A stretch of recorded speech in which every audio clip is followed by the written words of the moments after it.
Hello, foodies. Welcome back to my channel. How are you guys doing today? So, today is my friend's birthday, Bukola Kola Wale Felicia.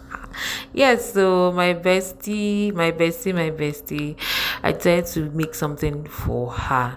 I tried to make Afangsoup. She's a lover of Afangsoup. So here I am putting my proteins, onions, pepper, stockfish, going in with my seasoning cube and salt.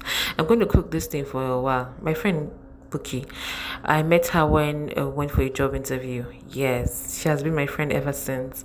I love her. She loves me. I love the fact that she gave me a beautiful daughter. Yes, so I'm doing this for her. Yeah, so in the pan, oil, crayfish, maggi, put in the water leaf, stir this, and make sure it cooks a bit. Add in pepper, go in crayfish. Don't forget your crayfish is important.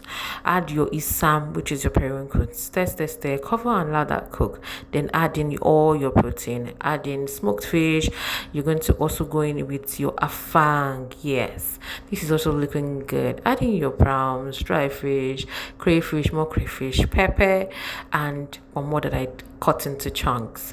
Yes, so then add a little bit of oil and stir this well. Make sure it goes in properly. Add in seasoning, adjust the seasoning, and cover up and allow it cook. And here it is already cooked, looking sumptuous. I gifted her this as a birthday gift, telling her thank you for being my friend. Foodies, don't forget to subscribe, comment, and like. Oh, yes, so thank you for watching. Bye, guys.